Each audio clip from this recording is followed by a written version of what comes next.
ओम श्री गणेशाय नमः। ओम श्री वेदपुरुषाय नमः। ओम श्री गुरुचरणकमलेभ्यो नमः। ओम श्री सरस्वत्यै नमः।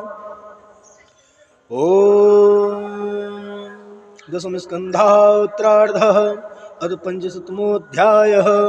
श्रीशुकुवाच अस्ति प्राप्ति च कंसस्य महिष्यो भर्तर्षभा मृते भरतगुखार्ते यतो स्म पितुर्गृहात् पित्रे मगधराजाय जरासन्धाय दुःखते वेदया चक्रतु सर्वमात्मेधिकारणं